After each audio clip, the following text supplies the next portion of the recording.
Brief talk, I'll reserve my comments about Al-Qur'an itself.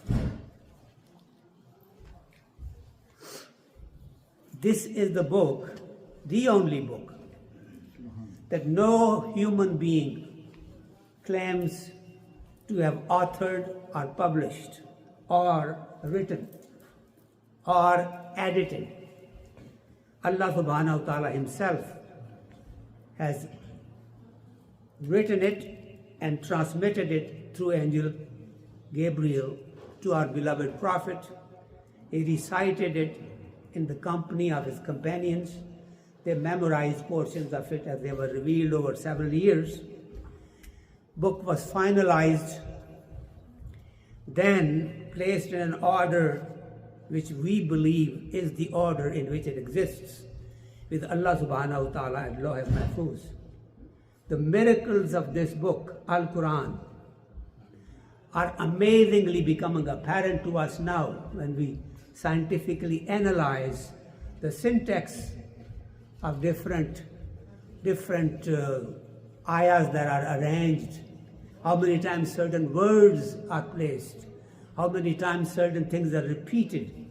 All that synchrony that is in it is amazingly miraculous.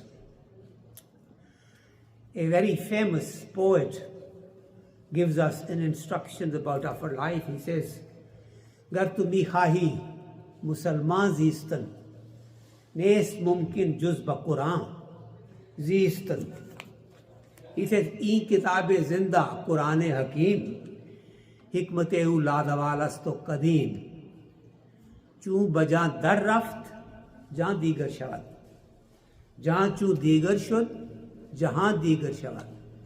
If I simply translate it in English, the poet says, "Gar tumi khwahi مسلماں زیستن." If you want to live your life like a believer, نیست ممکن جز بقرآن زیستن. It's not possible unless you live by Al-Qur'an and its message. Live by the instructions of Quran, you will live your life as a believer. Ee kitab zinda Quran Hakim. This is a live book, a book that is living. It's a living being. It's not a paper book. Quran Hakim, Quran full of wisdom. This is a living book, has a life of its own. It actually can connect it to you if you have that ability to receive it. Hikmate-u la zawalasto kareem. And the wisdom in it is not to be perished, not to dwindle, not to die down, not to diminish, and it is forever, eternal, kareem. Then final thing he says, "Chun bajan dar raft jan digar shavad." When it gets into your inside, into your heart changes, your life changes, your whole existence changes. And jahan chu digar shud, jahan digar shavad. And when your inside changes, your life changes, then your universe changes. The whole universe that you are living in has changed for you.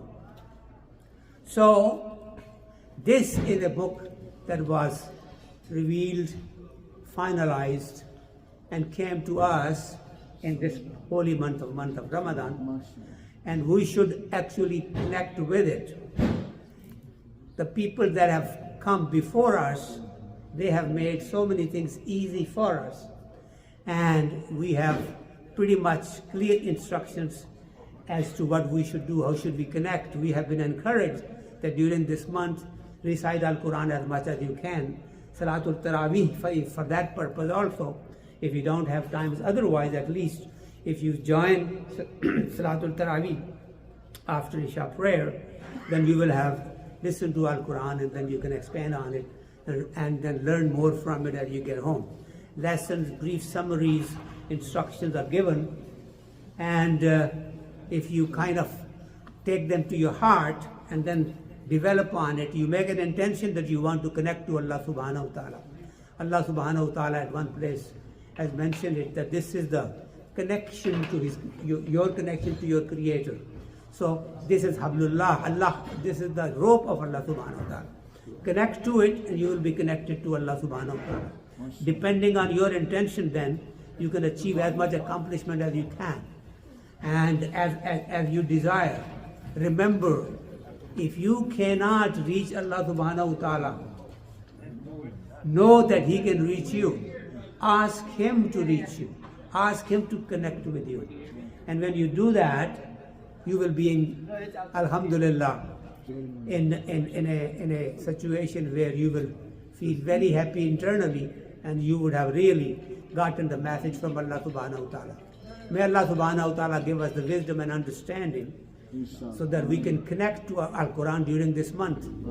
And our activities and our worship and our ibadah aside, Allah subhanahu wa ta'ala's mercy and maghfirah is out there looking for an excuse to forgive us.